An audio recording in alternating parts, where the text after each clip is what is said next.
بسم اللہ الرحمن الرحیم۔ بسم اللہ الرحمن الرحیم۔ السلام علیکم عزیز طلبہ کرام، امید ہے آپ حضرات خیریت سے ہوں گے۔ آج ہمارا صحیح مسلم کا سبق نمبر 305 ہے، جس کا عنوان ہے باب حجت من قال البسملۃ آیۃ من اول کل سورہ۔ آگے بڑھنے سے پہلے خلاصہ جات کو ایک نظر دیکھ لیں۔ گزشتہ سبق میں ہم نے اس عنوان کے تحت ان نکات پر بات کی تھی۔ آج کے سبق میں ہم اس عنوان کے تحت ان مذکورہ نکات پر بات کریں گے۔ تو بڑھتے ہیں سبق کی طرف۔ وبه قال حدثنا علي بن حجر السعدي قال حدثنا علي بن مسر قال اخبرنا المختار بن فلفل عن انس بن مالك رضي الله عنه قال وحدثنا ابو بكر بن ابي شيبة واللفظ له قال حدثنا علي بن مسر عن المختار عن انس رضي الله عنه قال بين رسول الله صلى الله عليه وسلم ذات يوم بين اظهرنا اذ اغفى اغفاءة ثم رفع رأسه متبسما فقلنا ما اضحكك يا رسول الله قال نزلت علی آنفا سورہ فقرأ بسم اللہ الرحمن الرحیم انا اعطیناک الکوثر فصل لربک وانحر ان شانئک هو الابتر ثم قال اتدرون ما الکوثر فقلنا اللہ ورسولہ اعلم قال انه نهر وعدنیہ ربی عز وجل علیہ خیر کثیر وحوض ترد علیہ امتی یوم القیامہ آنیتہ عدد النجوم فيختلج العبد منهم فأقول ربي إنه من أمتي فيقول ما تدري ما أحدثت بعدك زاد ابن حجر في حديثه بين أظهرنا في المسجد وقال ما أحدث بعدك۔ حضرت انس بن مالک رضی اللہ عنہ سے روایت ہے، فرماتے ہیں کہ ایک روز نبی پاک صلی اللہ علیہ وسلم ہمارے درمیان تشریف فرما تھے کہ اسی دوران آپ صلی اللہ علیہ وسلم کو نیند کا غلبہ ہونے سے آپ علیہ السلام پر ذرا سی غفلت طاری ہوئی، تو پھر آپ نے متبسم چہرے کے ساتھ سر اٹھایا۔ ہم نے عرض کیا یا رسول اللہ، کس وجہ سے آپ نے تبسم فرمایا؟ آپ علیہ السلام نے فرمایا ابھی ابھی میرے اوپر ایک سورت نازل ہوئی۔ پھر آپ علیہ السلام نے اس کی تلاوت فرمائی، بسم اللہ الرحمن الرحیم انا اعطیناک الکوثر فصل لربک وانحر ان شانئک هو الابتر۔ پھر آپ صلی اللہ علیہ وسلم نے فرمایا کیا تم جانتے ہو کہ کوثر کیا ہے؟ ہم نے عرض کیا اللہ اس کے رسول ہی بہتر جانتے ہیں۔ آپ صلی اللہ علیہ وسلم نے ارشاد فرمایا وہ ایک نہر ہے، میرے رب تعالیٰ نے مجھ سے اس کا وعدہ فرمایا ہے، اس میں بہت سی خیر و خوبیاں ہیں۔ وہ ایک حوض ہے کہ قیامت کے دن میری امت کے لوگ سیراب ہونے کے لیے اس پر آئیں گے، اس کے پینے کے برتن تعداد میں ستاروں کے برابر ہیں۔ میری امت کے لوگوں میں ایک شخص کو ان میں سے بھگا دیا جائے گا، مطلب ایک گروہ کو، تو میں کہوں گا اے میرے رب یہ تو میری امت میں سے ہے، تو کہا جائے گا کہ آپ نہیں جانتے کہ انہوں نے آپ کے بعد دین میں کیا کیا نئی باتیں ایجاد کر ڈالیں۔ اس اسناد کے رجال 5 ہیں۔ پہلے ہیں علی بن حجر السعدی المروزی ثقۃ حافظ، دوسرے ہیں ابو بکر ابن ابی شیبہ عبداللہ بن محمد بن ابی شیبہ، تیسرے ہیں علی بن مسہر القرشی الکوفی ثقۃ، چوتھے ہیں المختار بن فلفل ثقۃ، اور پانچویں ہیں حضرت انس بن مالک رضی اللہ عنہ۔ روایت کے الفاظ ہیں اغفاءً یا اغفاءۃً۔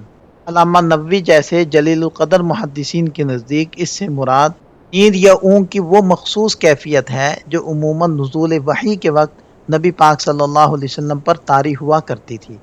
اسی کیفیت کے بعد آپ علیہ السلام نے صحابہ کرام کو خوشخبری سنائی کہ ابھی ابھی مجھ پر ایک سورت نازل ہوئی ہے، اور پھر آپ علیہ السلام نے بسم اللہ الرحمن الرحیم پڑھ کر سورہ کوثر کی تلاوت فرمائی۔ آپ صلی اللہ علیہ وسلم کا سورہ کوثر سے پہلے بسم اللہ پڑھنا فقہا کے درمیان ایک اہم علمی بحث کا سبب بنا۔ سوال یہ پیدا ہوا کہ کیا بسم اللہ ہر سورت کا لازمی جز ہے؟ اس حوالے سے علماء کا اس بات پر تو مکمل اتفاق ہے کہ بسم اللہ بلا شبہ قرآن کریم کی ایک مستقل آیت ہے۔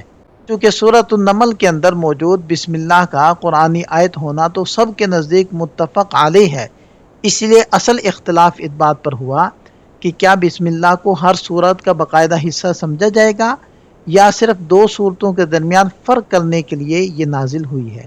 امام شافعی رحمۃ اللہ علیہ کے نزدیک بسم اللہ ہر سورت کا اسی طرح حصہ ہے جس طرح یہ سورۃ النمل کا حصہ ہے، جبکہ احناف کا موقف یہ ہے کہ بسم اللہ ہر سورت کا حصہ نہیں بلکہ یہ قرآن مجید کی ایک مستقل آیت ہے جو مختلف صورتوں کے آغاز میں صرف اس لیے بار بار دہرائی گئی ہے تاکہ دو صورتوں کے درمیان حد فاصل قائم ہو سکے۔ یہاں شفافے کے دلائل ذکر کیے جا رہے ہیں۔ ایک تو حضرت ابو ہریرہ رضی اللہ عنہ والی روایت ہے کہ سورۃ الفاتحہ کی 7 آیات ہیں اور ان میں سے ایک بسم اللہ ہے، اور دوسری روایت ہے حضرت ام سلمہ رضی اللہ عنہ کی کہ جس کے مطابق آپ صلی اللہ علیہ وسلم نے سورۃ الفاتحہ کی تلاوت فرمائی اور بسم اللہ اور الحمدللہ کو ملا کر ایک آیت شمار کیا۔ اسی طرح یہ حضرت انس رضی اللہ عنہ والی روایت کہ آپ صلی اللہ علیہ وسلم نے سورۃ الکوثر کے نازل ہونے پر بسم اللہ سے شروع کر کے سورت کے اخیر تک پڑھا۔ یہ عقلی دلیل ذکر کی جا رہی ہے کہ قرآن مجید کے ہر نسخے میں ہر سورت کے آغاز میں بسم اللہ کو لازمی طور پر لکھا گیا ہے، جو اس بات کا ثبوت ہے کہ یہ سورت کا حصہ ہے۔ چونکہ شفافے کے نزدیک بسم اللہ سورۃ الفاتحہ کا حصہ ہے، لہذا ان کے نزدیک جہری نمازوں میں بسم اللہ کو بلند آواز سے بھی پڑھنا چاہیے۔ چونکہ احناف کے نزدیک بسم اللہ سورۃ الفاتحہ یا کسی بھی سورت کا حصہ نہیں ہے، تو یہ احناف کے دلائل ذکر کیے جا رہے ہیں۔ سب سے پہلی دلیل تو حدیث قدسی ہے جس میں اللہ تعالیٰ فرماتے ہیں کہ میں نے نماز کو اپنے اور بندے کے درمیان آدھا آدھا بانٹ دیا۔ جب بندہ کہتا ہے الحمدللہ رب العالمین تو اللہ تعالیٰ فرماتے ہیں میرے بندے نے میری تعریف کی۔ تو اس حدیث میں الفاتحہ کی ایک ایک آیت کا ذکر ہے لیکن بسم اللہ کا ذکر نہیں ہے۔ اس سے واضح ہوتا ہے کہ بسم اللہ سورۃ الفاتحہ کا حصہ نہیں ہے۔ دوسری دلیل ہے وہ حدیث جس کے اندر سورۃ الملک کی فضیلت آتی ہے کہ اس میں آپ علیہ السلام نے ارشاد فرمایا کہ ایک سورت ہے 30 آیات پر مشتمل جو بندے کو بخشوا دیتی ہے، اور وہ سورۃ الملک ہے۔ اگر بسم اللہ کو سورت کا حصہ مان لیا جائے تو اس سورت کی آیات 31 بن جائیں گی، جو کہ حدیث کے واضح الفاظ کے خلاف ہے۔ تیسری دلیل ہے حضرت ابن عباس رضی اللہ عنہما کی روایت کہ وہ صراحت کے ساتھ ارشاد فرماتے ہیں کہ نبی پاک صلی اللہ علیہ وسلم کو ایک سورت کے ختم ہونے کا علم تب تک نہیں ہوتا تھا جب تک کہ اگلی سورت کے لیے بسم اللہ نازل نہ ہو جائے۔ یہ واضح کرتا ہے کہ اس کا مقصد صرف فصل ہے۔ چوتھی دلیل ہے اجماع امت۔ تمام قراء اور مفسرین کا اس بات پر اجماع ہے کہ سورۃ الکوثر کی 3 اور سورۃ الاخلاص کی 4 آیات ہیں۔ اگر بسم اللہ کو جز مان لیا جائے تو یہ بالترتیب 4 اور 5 آیات بن جائیں گی، جو کہ اجماع امت کے صریح خلاف ہے۔ اسی اصول پر سورۃ الفاتحہ کی آیات بھی 8 بن جائیں گی، نہ کہ 7۔ یہاں احناف نے شفافے کے دلائل کا جواب دیا ہے۔ پہلا جواب تو یہ دیا ہے کہ شفافے نے جن روایات کا سہارا لیا ہے، جیسے حضرت ابو ہریرہ رضی اللہ عنہ کی روایت، ان کی سند میں محدثین کے نزدیک شک اور اضطراب پایا جاتا ہے۔ مزید برآں حضرت ابو ہریرہ حضرت ام سلمہ رضی اللہ عنہما کی روایات آپس میں ٹکراتی ہیں کہ ایک میں بسم اللہ مستقل آیت ہے اور دوسری میں الحمدللہ کے ساتھ مل کر ایک آیت بنتی ہے، اور اصول ہے کہ جب دو دلیلیں آپس میں ٹکرا جائیں تو ان سے استدلال ساقط ہو جاتا ہے۔ تیسرا جواب یہ ہے کہ یہ احادیث خبر واحد ہیں اور کسی بھی چیز کو قرآن کا حصہ ثابت کرنے کے لیے ظنی نہیں بلکہ قطعی علم درکار ہوتا ہے، جو روایات سے حاصل نہیں ہو رہا۔ اور چوتھا جواب یہ ہے کہ جہاں تک سورۃ الکوثر کے آغاز میں بسم اللہ پڑھنے کا تعلق ہے تو علامہ شبیر احمد عثمانی اور علامہ ابی المالکی وضاحت فرماتے ہیں کہ نبی پاک صلی اللہ علیہ وسلم کا بسم اللہ پڑھنا محض تبرک اور برکت کے حصول کے لیے تھا، اور قرآن کریم میں بسم اللہ کا لکھا جانا بھی صرف صورتوں کے درمیان فرق کی غرض سے ہے۔ نبی پاک صلی اللہ علیہ وسلم نے سورۃ الکوثر سنا کر صحابہ کرام سے فرمایا اتدرون ما الکوثر، کیا تمہیں معلوم ہے کہ کوثر کیا ہے؟ تو آپ علیہ السلام نے پھر خود ہی اس کی تشریح فرمائی۔ مفسرین اور علماء نے الکوثر کے 3 بڑے مفہوم بیان کیے ہیں۔ پہلا، حوض کوثر، وہ عظیم نہر جو قیامت کے دن نبی پاک صلی اللہ علیہ وسلم کو عطا کی جائے گی۔ دوسرا مطلب قرآن مجید، یعنی دنیا میں قرآن بذات خود ایک حوض کوثر ہے جو یہاں اس علمی کوثر سے سیراب ہوگا، وہ کل قیامت میں حقیقی حوض کوثر سے سیراب ہوگا۔ اور تیسرا مطلب ہے خیر کثیر، اللہ تعالیٰ نے آپ علیہ السلام کو دنیا اور آخرت کی بے پناہ بھلائیاں عطا کی ہیں، یہ سب اسی خیر کثیر کا حصہ ہیں۔ حدیث پاک میں ایک اور لفظ استعمال ہوا ہے کہ فیختلج، یہ لفظ خلیج سے نکلا ہے جس کا مطلب ہے حائل ہونا یا رکاوٹ بن جانا۔ اس کا مفہوم یہ ہے کہ قیامت کے دن کچھ بد عقیدہ، دین میں نئی چیزیں گھڑنے والے اور مرتدین جب حوض کوثر کی طرف بڑھیں گے تو فرشتے ان کے اور ساقی کوثر صلی اللہ علیہ وسلم کے درمیان دیوار بن جائیں گے اور انہیں وہاں سے دھدکار کر الگ کر دیں گے۔ اللہ تعالی ہمیں ایسے بدبختوں میں شامل ہونے سے محفوظ فرمائے۔ اس حدیث کو روایت کرنے میں امام مسلم رحمۃ اللہ علیہ متفرد ہیں، اور دیگر ائمہ حدیث نے بھی اپنی اپنی کتابوں کے اندر اس حدیث کو ذکر کیا ہے۔ یہاں اس حدیث کے فوائد کو ذکر کیا جا رہا ہے۔ اس واقعے سے یہ فقہی مسئلہ بھی معلوم ہوا کہ ضرورت کے وقت مسجد میں سونا جائز ہے، کیونکہ یہ پورا واقعہ مسجد ہی میں پیش آیا تھا۔ اسی طرح اخلاقی اور سماجی لحاظ سے اس حدیث سے یہ بھی ثابت ہوتا ہے کہ اگر انسان اپنے قریبی ساتھیوں یا دوستوں کی محفل میں ہو اور اسے نیند آ جائے تو ان کی موجودگی میں آرام کرنے یا تھوڑی دیر لیٹنے میں کوئی حرج یا بے ادبی نہیں ہے۔ اس حدیث سے نبی پاک صلی اللہ علیہ وسلم کی خوش اخلاقی اور تبسم کا ثبوت ملتا ہے۔ آپ علیہ السلام کا عام معمول مسکرانے کا تھا، جیسے کہ حضرت عبداللہ ابن حارث بیان کرتے ہیں کہ اللہ کے رسول صلی اللہ علیہ وسلم کی ہنسی محض ایک خوبصورت مسکراہٹ ہوا کرتی تھی۔ اسی بات کو حافظ عراقی نے اپنی منظوم کلام میں یوں بیان کیا ہے کہ آپ صلی اللہ علیہ وسلم کبھی بھی قہقہا لگا کر نہیں ہنستے تھے، بلکہ آپ علیہ السلام کی ہنسی تو بس ایک نورانی مسکراہٹ تھی جو آپ کے چہرے مبارک پر ظاہر ہوتی تھی۔ اس حدیث سے یہ ادب معلوم ہوتا ہے کہ اگر کوئی شاگرد یا مقتدی اپنے استاد یا بڑے کے چہرے پر اچانک مسکراہٹ یا ایسی کوئی تبدیلی دیکھے جس سے کسی نئی بات کا ہونا ظاہر ہو رہا ہو تو شاگرد کے لیے مستحب ہے کہ وہ ادب کے ساتھ اس کی وجہ دریافت کرے تاکہ علم اور خیر کی بات سامنے آ سکے۔ اس واقعے میں حوض کوثر کا واضح ثبوت ملتا ہے۔ اس سے معلوم ہوتا ہے کہ حوض کوثر حق ہے، وہ بہت وسیع ہے اور اس پر رکھے گئے برتنوں کی تعداد ستاروں کی مانند کثیر ہے، اور اس پر ایمان لانا ہر مسلمان کے لیے واجب ہے۔ اس حدیث سے اللہ تعالیٰ کی اپنے حبیب صلی اللہ علیہ وسلم کے ساتھ خصوصی محبت اور عنایت کا اظہار ہوتا ہے۔ یہ اس بات کی دلیل ہے کہ اللہ تعالیٰ نے آپ صلی اللہ علیہ وسلم پر اپنا فضل کامل فرما دیا تھا، جیسے کہ قرآن کریم میں ارشاد ہے، اور اللہ کا آپ پر بہت بڑا فضل ہے۔ اس حدیث میں خود نبی پاک صلی اللہ علیہ وسلم نے الکوثر کی وضاحت فرما دی کہ اس سے مراد وہ خیر کثیر اور نہر ہے جو اللہ نے آپ صلی اللہ علیہ وسلم کو عطا فرمائی۔ چونکہ یہ تفسیر خود صاحب قرآن یعنی نبی پاک صلی اللہ علیہ وسلم نے بیان فرمائی ہے، اس لیے دیگر تمام تفاسیر کے مقابلے میں اسی کو ترجیح اور فوقیت حاصل ہے۔ یہ حدیث اس بات کی واضح دلیل ہے کہ سورہ کوثر مدنی ہے۔ اس کی وجہ یہ ہے کہ اس حدیث کے راوی حضرت انس رضی اللہ عنہ ہیں، اور وہ خود اس سورت کے نزول کے وقت وہاں موجود تھے، جیسے کہ ان کے الفاظ ہیں کہ ایک دن نبی پاک صلی اللہ علیہ وسلم ہمارے درمیان تشریف فرما تھے کہ آپ پر وحی نازل ہوئی۔ یہی موقف امام حسن بصری، اکرمہ، قتادہ اور مجاہد رحمہم اللہ کا ہے۔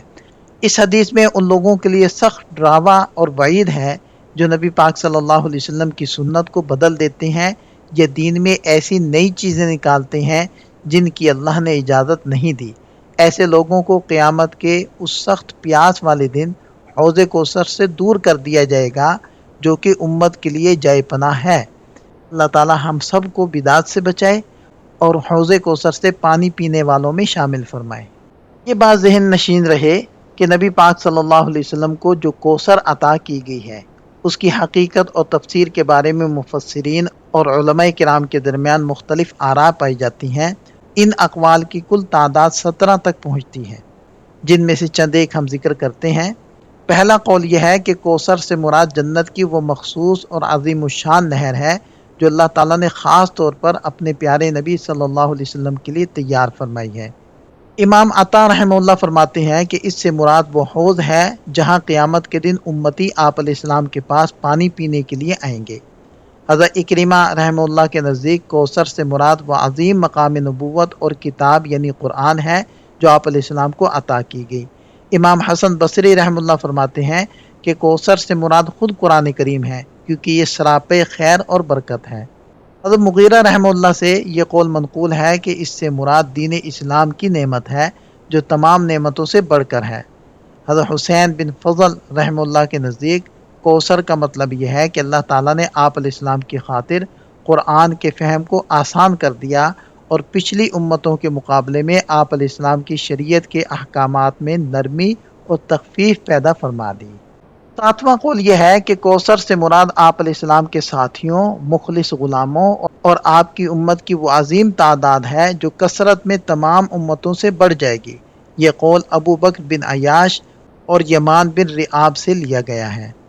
ابن کیسان رحمہ اللہ فرماتے ہیں کہ اس سے مراد اظہار کا وہ جذبہ عالیہ ہے جو اللہ نے آپ علیہ السلام کی ذات مبارکہ میں ودیعت فرمایا، جس کے تحت آپ علیہ السلام ہمیشہ دوسروں کو اپنی ذات پر ترجیح دیتے تھے۔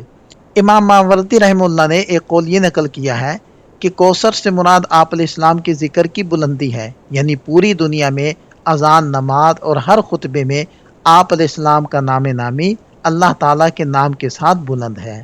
10واں قول صوفیانہ اور روحانی رنگ لیے ہوئے ہے کہ اس سے مراد وہ نور ہے جو اللہ نے آپ علیہ السلام کے قلب اطہر میں روشن فرمایا، جس نے آپ علیہ السلام کو اپنی ذات کے سوا ہر دوسری چیز سے بے نیاز اور مستغنی کر دیا۔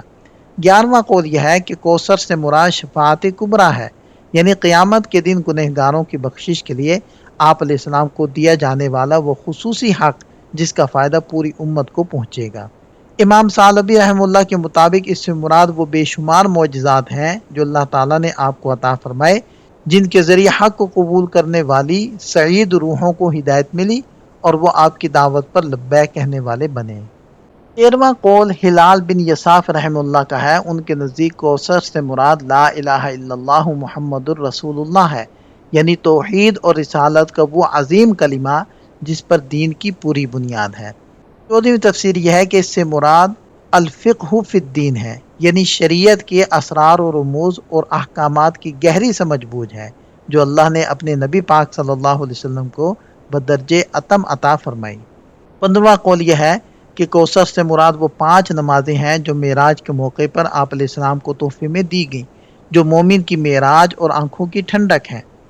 16ویں تفسیر ابن اسحاق رحمہ اللہ کی ہے۔ وہ فرماتے ہیں کہ کوثر سے مراد وہ تمام عظیم الشان معاملات اور جلیل القدر فضائل ہیں جو آپ علیہ السلام کی نبوت اور مشن سے وابستہ ہیں۔ 17واں قول وہ ہے جسے امام بخاری رحمہ اللہ نے اپنی صحیح میں حضرت ابن عباس رضی اللہ عنہما سے نقل کیا ہے۔ آپ فرماتے ہیں کہ کوثر سے مراد وہ خیر کثیر ہے جو اللہ تعالیٰ نے آپ کو عطا فرمائی۔ اس قول کی وسعت کا اندازہ اس گفتگو سے ہوتا ہے کہ جب ابو بشر نے سعید بن جبیر رحمہ اللہ سے پوچھا کہ لوگ یہ سمجھتے ہیں کہ کوثر جنت کی ایک نہر ہے، تو سعید بن جبیر رحمہ اللہ نے نہایت خوبصورت جواب دیا کہ جنت کی وہ نہر بھی تو اسی خیر کثیر کا ایک حصہ ہے جو اللہ نے آپ علیہ السلام کو عطا فرمائی ہے۔ یعنی یہ آخری قول اتنا جامع ہے کہ جنت کی نہر، حوض، شفاعت اور باقی تمام تفاسیر اسی ایک خیر کثیر کے دائرے میں آ جاتی ہیں۔ امام قرطبی رحمہ اللہ ان تمام اقوال کا خلاصہ پیش کرتے ہوئے فرماتے ہیں کہ ان تمام 17 اقوال میں سے سب سے صحیح اور مستند پہلے 2 قول ہیں، یعنی جنت کی نہر اور حوض نبوی۔ اس کی وجہ یہ ہے کہ یہ دونوں باتیں خود نبی پاک صلی اللہ علیہ وسلم سے واضح نص اور صریح الفاظ کے ساتھ ثابت ہیں۔ حوض کوثر کی اہمیت کا اندازہ اس بات سے لگائیے کہ ایک بار حضرت انس رضی اللہ عنہ نے کچھ لوگوں کو دیکھا جو حوض کوثر کے بارے میں بحث و تکرار اور شک کر رہے تھے۔ آپ کو یہ دیکھ کر بہت دکھ ہوا اور آپ نے فرمایا، میں نے کبھی سوچا بھی نہ تھا کہ میں اتنی لمبی زندگی پاؤں گا کہ تم جیسے لوگوں کو دیکھوں گا جو حوض کوثر کے بارے میں شک کر رہے ہیں۔ میں تو اپنے پیچھے ایسی بڑی خواتین کو چھوڑ کر آیا ہوں کہ ان میں سے جو بھی نماز پڑھتی ہے وہ اللہ سے یہی دعا مانگتی ہے کہ باری تعالیٰ ہمیں قیامت کے دن اپنے نبی صلی اللہ علیہ وسلم کے حوض سے سیراب فرمانا۔ یعنی صحابہ کرام کے دور میں تو بڑی عورتیں بھی اس پر پختہ یقین رکھتی تھیں۔ اسی حوض مبارک کی شان میں ایک شاعر نے کیا خوب کہا، اے حوض کوثر کے مالک، آپ کی شان تو بہت بلند ہے، بھلا کون آپ کی برابری کر سکتا ہے، جبکہ حقیقت یہ ہے کہ آپ اپنے خالق و مالک کے سب سے محبوب بندے ہیں۔ آخر میں امام قرطبی رحمہ اللہ ایک جامع بات ارشاد فرماتے ہیں کہ کوثر کی تفسیر میں حوض اور نہر کے علاوہ جتنی بھی باتیں جیسے نبوت، قرآن، علم، شفاعت وغیرہ ذکر کی گئی ہیں وہ سب کی سب اپنی جگہ درست ہیں، اور اللہ تعالیٰ نے یہ تمام نعمتیں اپنے پیارے حبیب صلی اللہ علیہ وسلم کو حوض کوثر کے ساتھ ساتھ اضافی طور پر بھی عطا فرمائی ہیں۔ وبه قال حدثنا ابو كريب محمد بن العلاء قال اخبرنا ابن فضيل عن مختار بن فلفل قال سمعت انس بن مالك رضي الله عنه يقول اغفى رسول الله صلى الله عليه وسلم اغفاءة بنحو حديث ابن مسلم غير انه قال نهر وعدنيه ربي عز وجل في الجنة عليه حوض ولم يذكر آنيته عدد النجوم۔ اس اسناد کے رجال چار ہیں، پہلے ہیں ابو قریب محمد بن علا، دوسرے ہیں ابن فضیل، اور بقیہ دو حضرات کا تذکرہ اس سے پہلے ہو چکا ہے۔ یہ ان احادیث سے حاصل ہونے والے چند فوائد ہیں۔ یہاں ہمارا سبق مکمل ہو جاتا ہے، ایک نظر خلاصے کو دیکھ لیں۔ یہ سبق سے متعلق چند سوالات ہیں، ان کے جواب تحریر کریں۔ ملتے ہیں نئے سبق کے ساتھ۔ اللہ تعالی ہم سب کا حامی و ناصر ہو۔ دعاؤں میں یاد رکھیے گا۔ السلام علیکم۔